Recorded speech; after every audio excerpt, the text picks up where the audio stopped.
welcome to Awesome Indies. I am your host, Shay Thompson, and I am so excited to bring you a jam-packed show with tons of trailers, gorgeous gameplay, and exclusive interviews.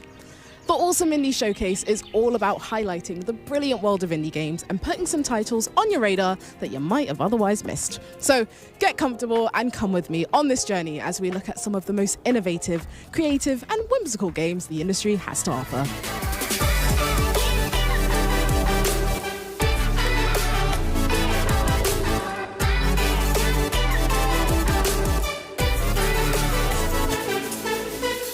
Our first game invites you to explore a world where music is the key to everything. Philemon, a bird-like violin virtuoso, can awaken the realm of Symphonia with its instrument. As you jump, bounce, and activate ancient mechanisms with your violin and bow, you will discover a hand-drawn world of beauty and wonder. Let's have an exclusive look at Symphonia.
Gamescom has taken major strides to become a little more green conscious. I'm happy to say that this year's event is 100% climate neutral. In addition to running on 100% renewable energy, there are other measures in place to avoid waste and ensure that people are recycling. Doesn't that make you feel inspired? Now, check out Shaven Stuff from Hype VR Games.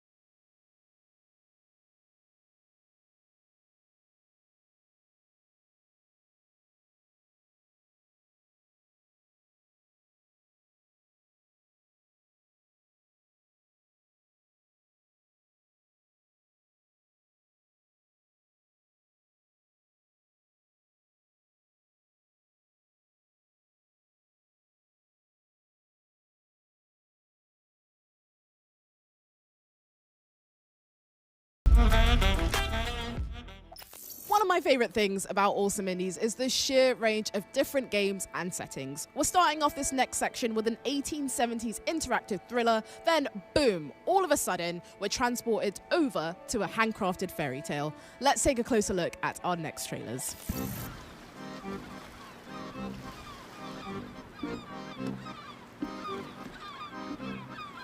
What? Where are you from? Here in the north we say moin. That means as much as hello. You will learn that.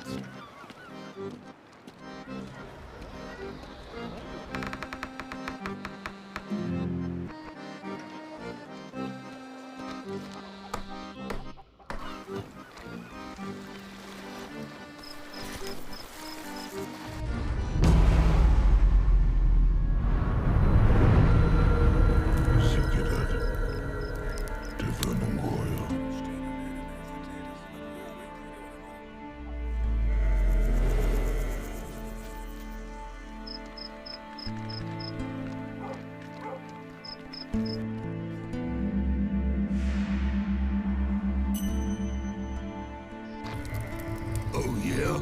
Then tell me what I should have done. What are you talking about? Watch out that I don't punch you in the face right now!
Up next, we have an exclusive world premiere for you here at Awesome Indies. Don't say we don't spoil you.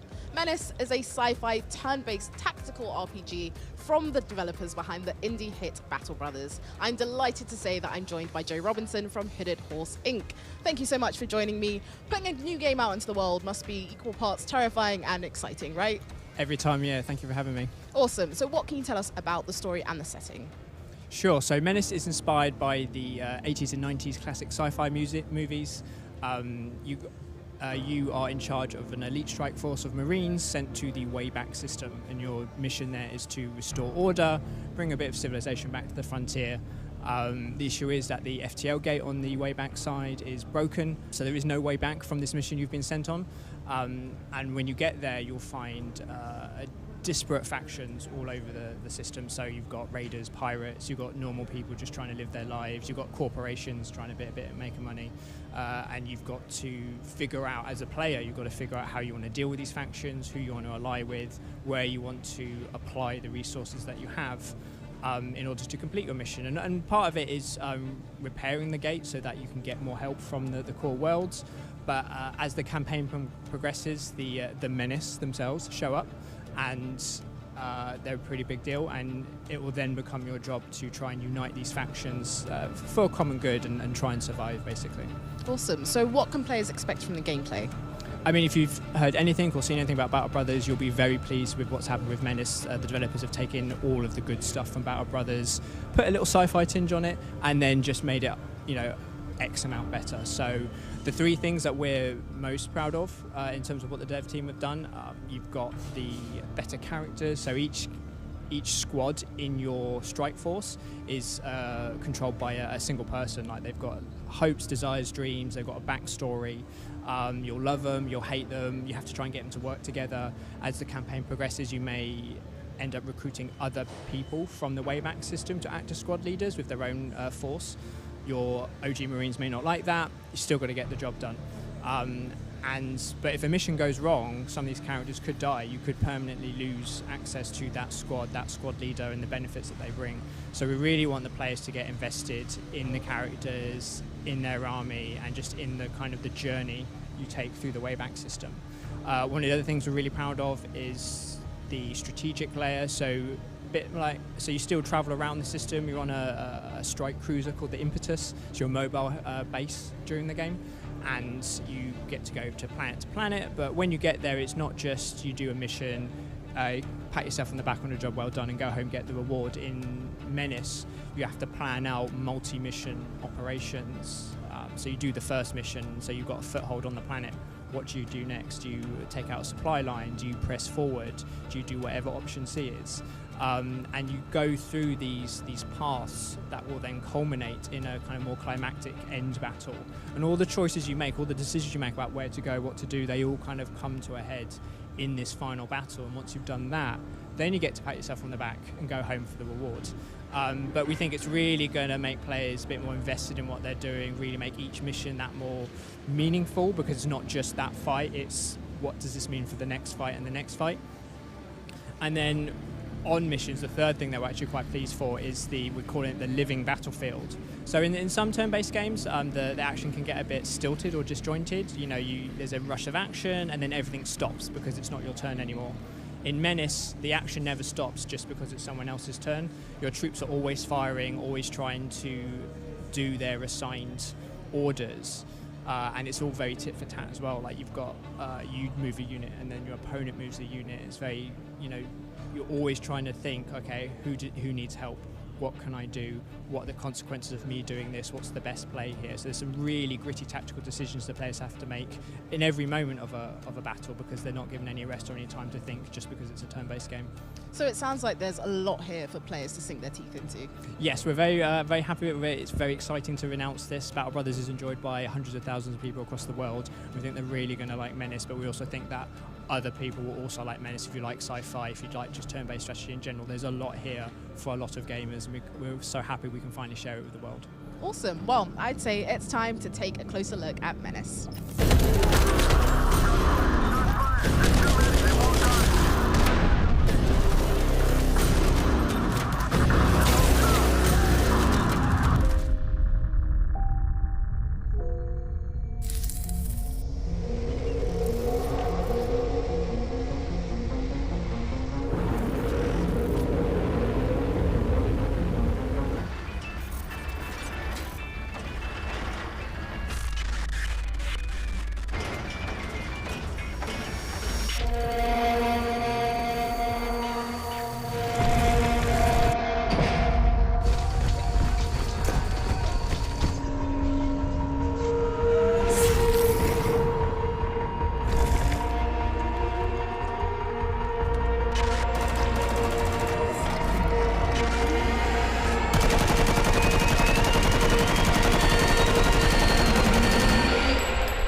This week is packed with awesome events you don't want to miss. Check out Gamescom.global to see the full schedule of what the gaming world has to offer.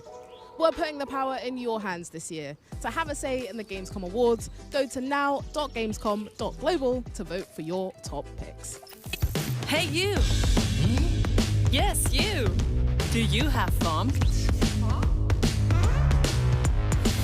Fear of missing Gamescom?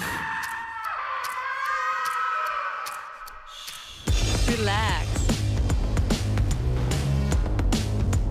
Gamescom is everywhere you want.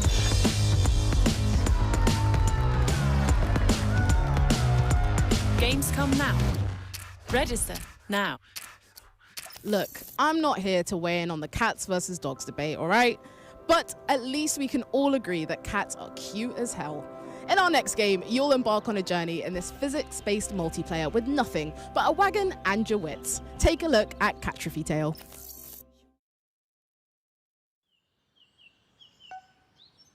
Good. Oh no! We're Indiana Jones.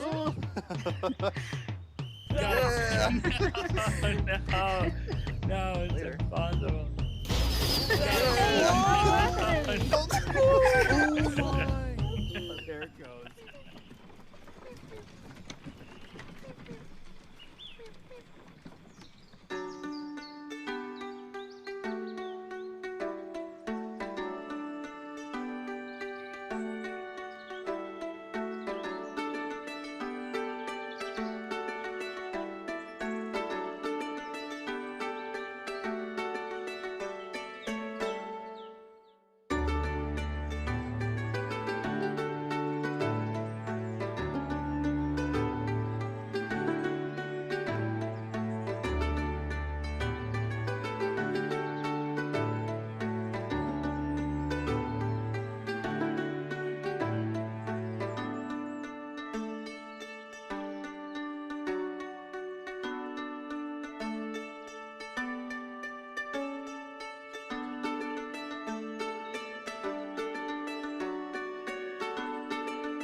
Now, I am pleased to say that I'm joined by two very special guests, Drillbert and, of course, Renee, the director of Bip and Bits, the team behind Domekeeper. Thank you so much for joining me. Yeah, thank you for inviting me, or us. Amazing. So obviously, Domekeeper's had a fantastic time since its release with, glowing reviews. Talk us through, the development cycle from the start all the way through till now. Yeah, so, it started as a game jam game, and we made it in 3 days. And that's not something you ever expect after 3 days, that you will end up in a spot like this.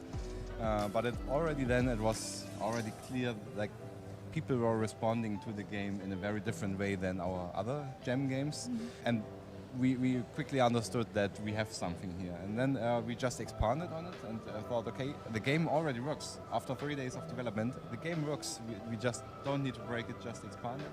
That was also a luxury, and not needing to go 1 year into development to find out if it's fun or not, or something like that. Yeah, and then we expanded the game, and eventually Raw Fury saw that one and liked it. And Raw Fury was one of my favorite publishers anyway, and even Domekeeper is inspired in some aspects by Kingdom, which is like Raw Fury's own big, I think very first game. Yeah, and that was another stroke of luck with which, really, we went from amateurs doing that in the evening and weekends to the best case you can have as an indie, like doing your own game, being funded, and having a fantastic partner. So, that was just an amazing last year. So it's been two years actually, and it's been 1 year since release. But Awesome. I'm so happy with you. I can see you're brimming with delight, which warms my chilly little heart. So obviously you're here to talk about the multiplayer mode. Yeah, talk us through it. You know, was this something that you always had in mind for the game? yeah, it definitely was always something that we had in mind, and also something that people from day one have been asking. Okay, when can we have multiplayer? And we are like, maybe in 2 years, something like that. But I even like. Before Dawnkeeper released, just when we pitched to Raw Fury, I even implemented back then a little try of a co-op mode, which I played with Anne. And that worked already quite nicely, and it was clear, okay, this does feel nice. And with multiplayer now, we are aiming for 2 modes, a co-op mode, where you really can help each other, and a versus mode that I'm also very much looking forward is where you have 2 domes competing against each other, sharing one mine, and where you can buy upgrades to send stronger monsters to your opponent. So you have to balance resources on your own drill and defense, but also if you have some to spare to sort of harm your opponent. So as a competitive player, I really look forward to that. I love that. And finally, any future plans for Dawnkeeper? I know there's maybe not so much you can share, but I thought I'd ask anyway. Yeah, absolutely. So for this year, we have something big planned for essentially the anniversary, the release anniversary. We want to launch a new update where we don't bring out a new dome, but 2 new domes. So which doubles the number of domes in the game. And yeah, they already look very, very cool. We will have a trailer on that in some time, I think. Yeah, and that should be fun. Awesome. Well, thank you so much for your time. It looks like you have a lot to look forward to, but I'd say we should dig a little deeper, take a closer look at the multiplayer gameplay footage of Dawnkeeper.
Deutschland ist ein guter Standort, um Games zu machen.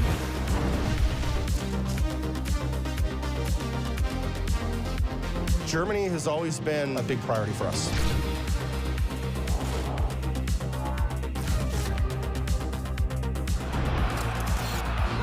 Einmal im Jahr das Zentrum der Gamesbranche ist hier in Deutschland, in Köln.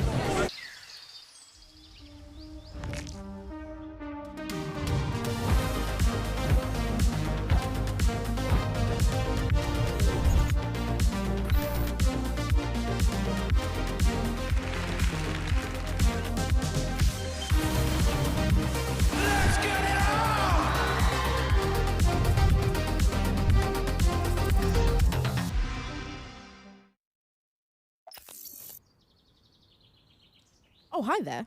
If you're like me and you get really bad FOMO, don't worry, we got you.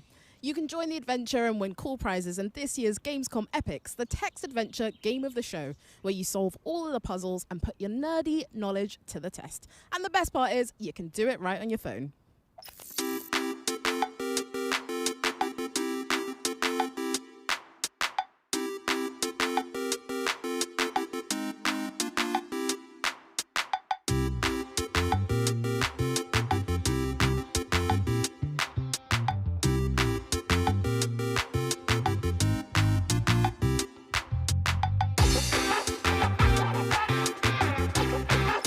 Focus on dialogue, this sci-fi adventure will see you step into the role of a stranded explorer who, through the use of a robust dialogue system, shows you just how scary and awkward, but also how fulfilling communication can really be.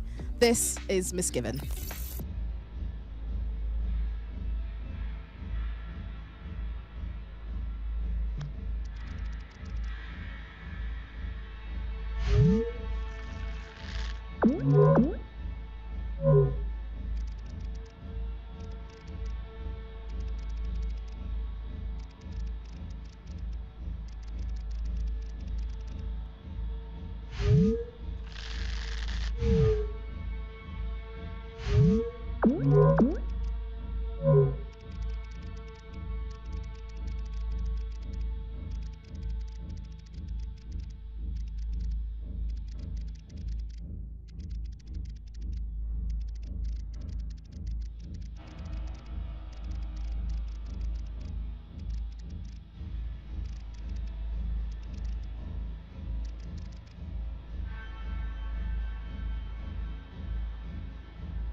And the games just keep on coming. We've got another triple stack set of trailers for you. Take a look at Stormgate, Synergy, and 6 Ages 2, Lights Going Out. Stormgate is a spiritual successor to classic real-time strategy games like Warcraft 3 and StarCraft 2. Stormgate will feature highly asymmetric armies fighting for control of Earth's future. Today we have an early look at our second faction, the Infernal Host. Infernals live and die by the code of victory at any cost. They have a powerful advantage, Shroud, fields of dark magic that strengthen their armies.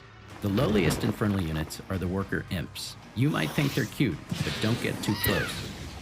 Between these powerful lumbering brutes and the fiends that they unleash, Infernals will sacrifice everything, including themselves, to emerge victorious. On the music front, the Chainsmokers are advising us on our soundtrack. We're working with composers like Frank Klepacki of Command & Conquer. We'll share more later this year, including some of the friends we've brought in to lend their voices to our co-op campaign. All must serve.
Our next game combines the cute and cozy aesthetics of a farming sim with the overall vibe of the occult. Prior to this point, I didn't know this was something I needed, and now I'm obsessed. Delve into a world full of magic creatures, cursed crops, you know, all the usual haunted vampire stuff. This is Moonlight Peaks.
Be there. Be strong. Be fierce. Be better. Be different. Be winning. Be epic. Be you at Gamescom 23.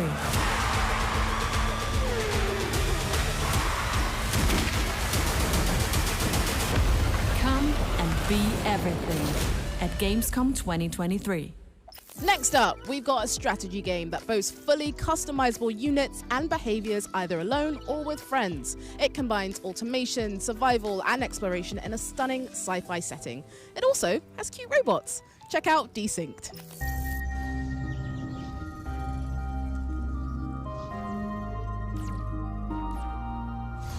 Hi, I'm Paul from Stage Games, and today I'd like to show you our new game, Desynced. Desynced is a game about using bots to automate the construction and management of a base on an unknown planet. Players must research, build, and grow until they're able to repair their ship in orbit, but as they'll find out, that's only the beginning.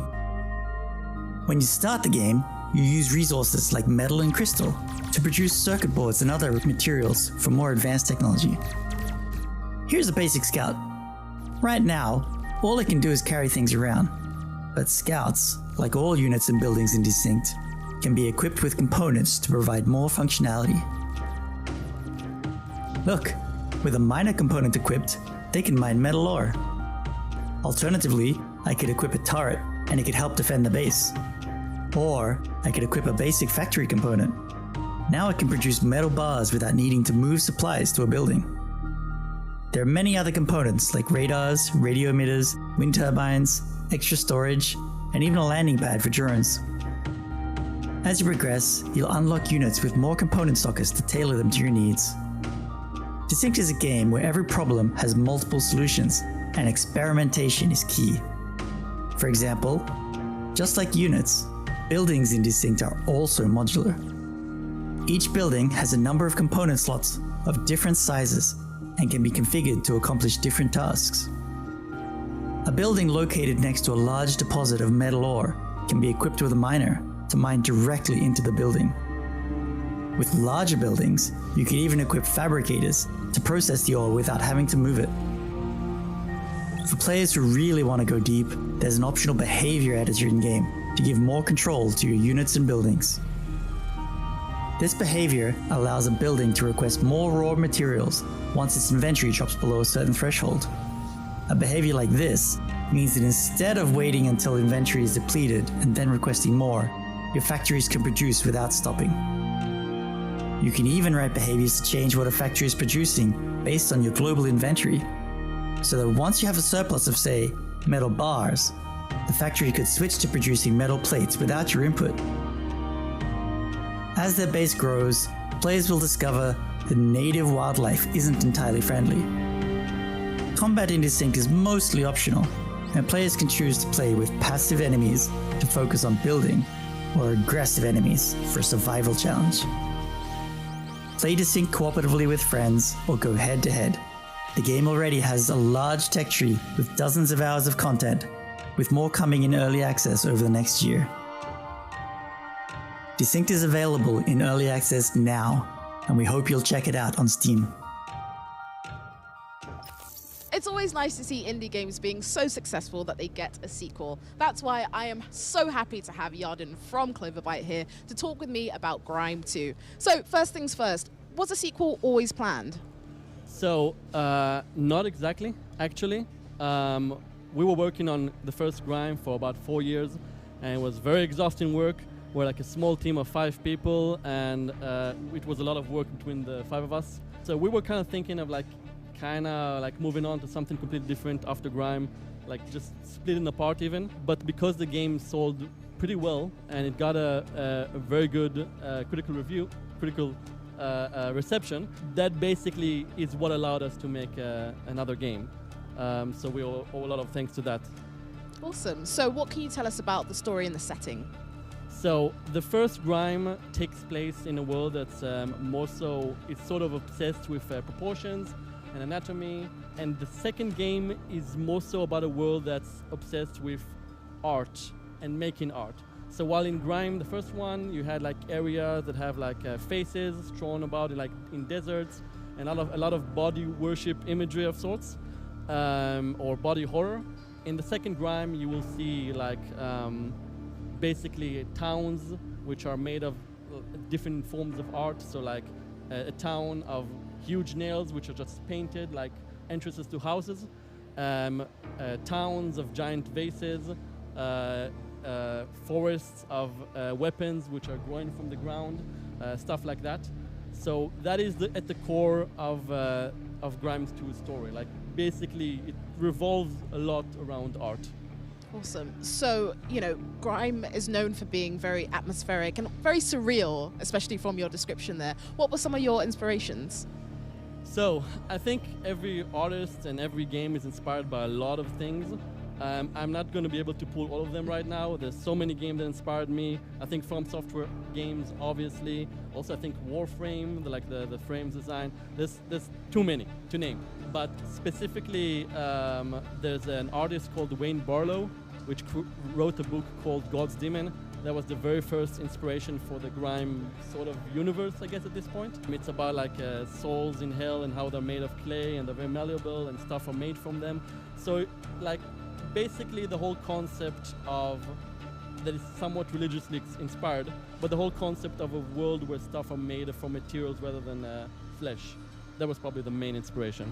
Awesome. That's so exciting to see all of your inspirations kind of play out in this wonderful masterpiece of yours. Brilliant. And so, you know, Grime was known for having really unforgiving boss fights. Can players expect more of the same in Grime 2? Definitely. I'm always of the belief that personally boss fights are much more satisfying when you feel like you've earned them. Not just the spectacle. It's more about like just like that having it like be really close and feel like you've earned it. However, I wouldn't. In a way, I can probably say it's going to be somewhat more accessible, but in the way that maybe Elden Ring is more accessible. We've learned a lot from games that came like in recent years, Ender Lilies, for example, but also Bloodstained. That the characters have abilities that they collect throughout the game, like specifically from enemies, and this allows players to attack from distance, create dot zones, like basically a lot of like mage abilities, and they can just like play in their own way. Like playstyles are completely different between players. So this is sort of ingrained, like added to the Souls-like formula to just give players much more options. Guacamelee is also some sort of inspiration because there's a lot of manipulation of the enemies.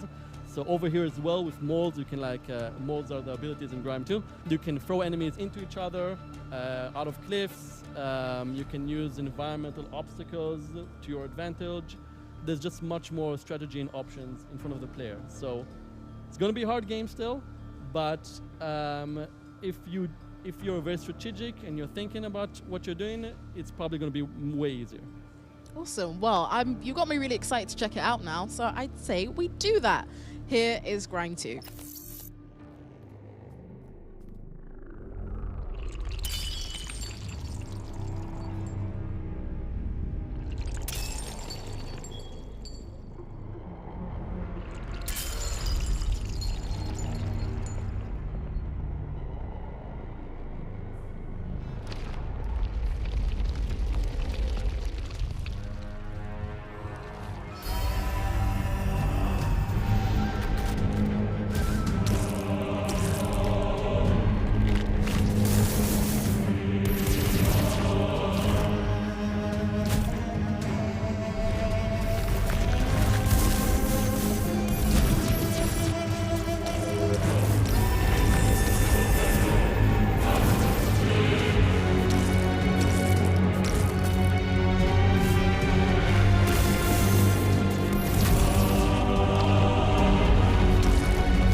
you like hand-drawn action adventures, relaxing roguelike city crafters, and tile-based planet builders, then you'll love the look of these next 3 games. Check them out.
I want to thank you all for being a wonderful audience and joining me for this year's Awesome Indies. If you're down in Cologne this week, come by Hall 10.2 to check out all the best indie games. And if you're watching at home, then make sure you check out the Gamescom Steam event. I have been your host, Shay Thompson, and I'll catch you later. You might as well just take me home.